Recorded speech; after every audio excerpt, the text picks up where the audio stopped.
So, I used this little symbol before the other day. I'm going to just define it quick. So, the transpose of a matrix A denoted, oops.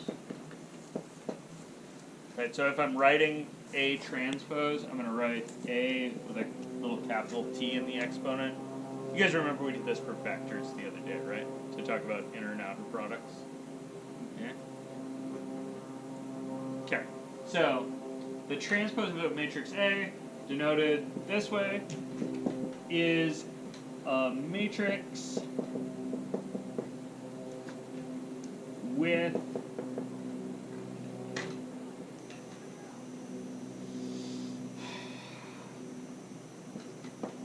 entries. I'm going to call them Bij, and these are going to actually equal Aj I. Okay, so that's probably nonsensical. So let me draw a little picture. Yes? So I'm assuming that I is row, J is column, or? Yeah, so the way these entries go, so this is saying, in my matrix A transpose, right, the entries in the ith row, jth column, are going to be the entries of A from the jth row and ith column. The effect of this is that if I have a matrix A that looks like, say, this,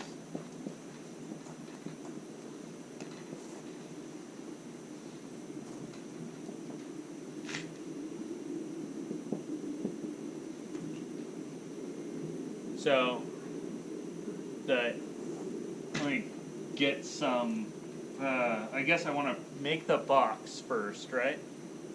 So if this thing is a 2 by, oops, how big is this matrix? 3 by 2. Okay. This matrix is 3 rows and 2 columns, right? So I'm going to be switching column and row markers. You guys see that? Yeah, so this thing, A transpose, is going to be a 2 by 3 matrix. You guys with me on that? And then if I want this 1-1 entry here, that's like B11. And B11 is A11. You guys see that? So this corner is 1. That's this entry here. Okay, let's do the other easy one. What's the other easy one going to be? 6. The one below 1 is 2. This one's going to... Oh, yeah. Guys, the other easy one is B22. Right, what's B22 going to be? 2. Should be A22, which is 4. You guys see that? So, Oh. I was thinking of the one next to you guys with me? So let's get this guy.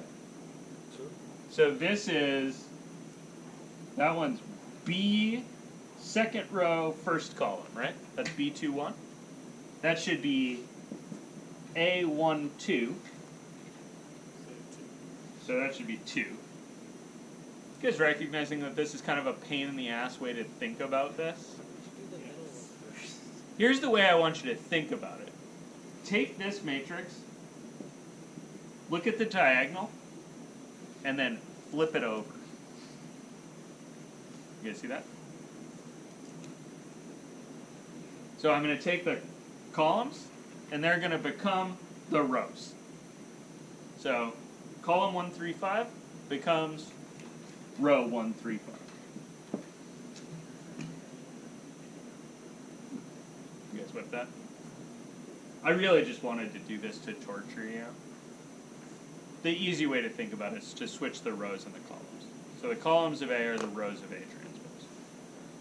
Makes a lot more sense. Alternatively, flip it over the diagonal. So I'm going to add that here. Calls of a transpose are rows of A, and vice versa. You guys with me on that? So what's my last entry going to be in here? 6. Okay. Neato. Good deal? Okay. Special case, just for kicks, just because I can fit 2 definitions on one board.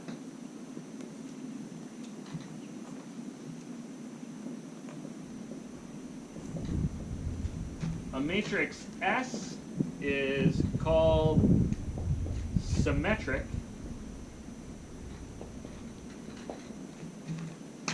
if, and we got a guess for what symmetric's probably going to mean. As transpose is its real. Yeah, if it's the same thing as its transpose.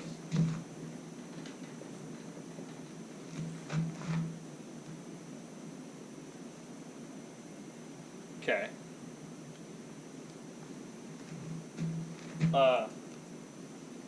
Quick thought.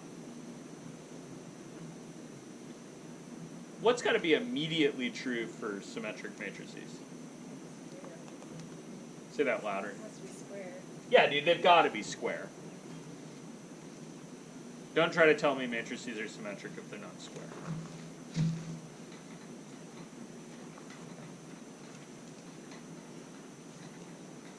That's actually a consequence, right, of the definition of symmetric.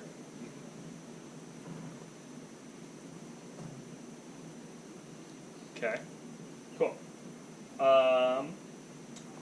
Other stuff about transpose. I'm going to call that for a definition. Any questions about how transposes work? Oh, one more thing. We did this the other day, right, with vectors. We take a vector and transpose it. What do we get? You remember what I called that? So this is a X in this class, right? Vectors are written as columns. And when we transpose them, what do they become? Rows.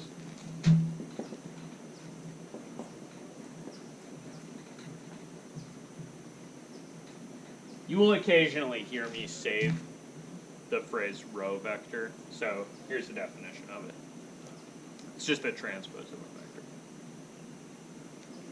Okay, cool.